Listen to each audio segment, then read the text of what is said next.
Shadows, the horror movie heroes, by Clouds. Read by Distracted by Books.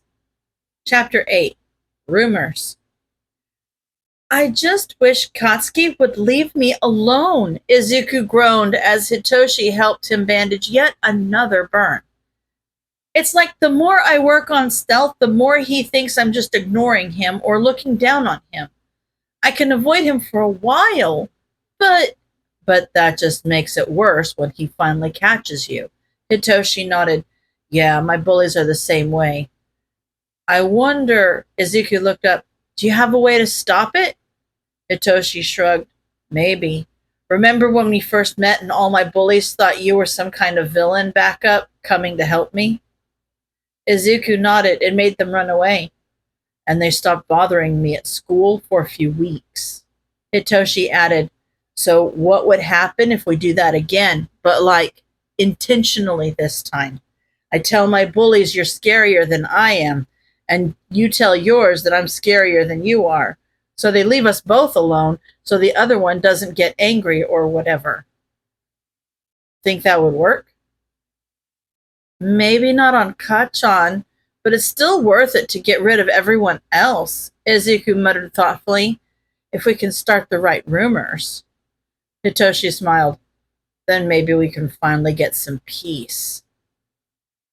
Toshinori had had nightmares like this. Him, sitting in the principal's office like a scolded child while Gran Torino had tea with Netsu. He shivered. At least they weren't training. I agree with you that waiting until the entrance exam is risky, Netsu said. But receiving one for all too early also has its own risks. Well, yeah. Gran Torino shrugged. It's a centuries-old quirk with way too much power for a single person. That's a no-brainer. Toshinori cleared his throat. I was having her wait until she was going to enter UA, not only to give her time to gain enough muscle, but also because she'd be able to freely access UA's resources.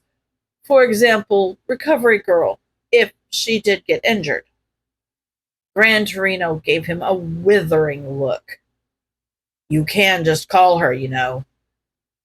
Well, yes, Toshinori blushed, but it would take time to get to her, and in the case of a critical injury, it would be safest for the majority of quirk training to happen on UA grounds, where Recovery Girl's services would be immediately available. Netsu nodded. If that is the major concern, then I believe that I might have a solution. We have a training exercise coming up where we will be pitting our students against civilians acting as villains. This gives them an opportunity to test their abilities against a wide variety of skill sets and allows them to see what fighting actual villains will be like on a daily basis, since most of the individuals they fight will not be S-class threats. We have a third party coming in as the civilians. However, if your successor were to participate as a villain, it would give her the chance to get to know One for All in an environment where medical services are readily available, as well as Eraserhead, just in case we need to cancel the quirk in the case of an emergency. How does that sound? It sounds perfect, Gran Torino exclaimed. Why didn't you lead with that? Toshinori sighed. I still think it would be better to wait, but if you both think it's a good idea, then I suppose that it's the best course of action. I just want her to have the best chance at success as we can give her. Perfect, Netsu said. Then I'll draft the necessary paperwork for you to give to her. This is going to be so exciting. Izuku glanced over to make sure Katsuki was watching as he waved goodbye to Hitoshi. See you later. Yeah, sure. Hitoshi lowered his voice. You sure you want to do this? Yes, Izuku said firmly. He needs to know you're dangerous. Hitoshi nodded and took control as he walked away. Izuku's brain fogged over, and he lost control of his body, but he could still remember the plan. Seeing him like this would make Katsuki angry because he'd automatically assume that Izuku was ignoring him, Not that he was brainwashed. He'd hit Izuku like he always did, which would break the brainwashing, and from there it was just making sure he came to the right conclusions. Simple. Oi, Deku! Who the hell was that? Katsuki came storming up to him, just like Izuku knew he would, his lackeys trailing a few feet behind. Well, who was that purple eye bag idiot, huh? Izuku didn't respond. Are you ignoring me? Katsuki looked like he was about to burst a blood vessel. I'm right here, you damn nerd. Answer me. Who was that? Again, Izuku said nothing, obviously because he couldn't. And Katsuki did exactly what he wanted him to. He punched him right in the face. Stop ignoring me! Katsuki yelled. You idiot! When I ask a question, you answer. Got it? Izuku sniffled. Thank you, Kachan. Katsuki stopped. What? Well, Shinso forgot to deactivate his quirk when he left, so I couldn't actually respond to anything. Izuku rambled. He's got this super awesome brainwashing quirk, and it's really cool. Katsuki's lackeys looked absolutely horrified, and Izuku fought to keep a smile off his face. It wouldn't be long before the entire school knew about the quirkless kid's villain friend who could brainwash them into submission if they made one wrong move. Now it was just making sure Katsuki believed that Izuku wasn't ignoring him intentionally. But, well, Izuku continued, it's just that sometimes we're experimenting with this quirk and he just forgets to deactivate it. And so if it looks like I'm ignoring you, I'm really not. I just might not be able to respond. I'm sorry, Kachan. I really am. There was a long moment before Katsuki scoffed. Of course, you'd be too weak to save yourself from some extra's quirk, Deku. Of course, only a brainwasher would hang out with a useless Deku like you.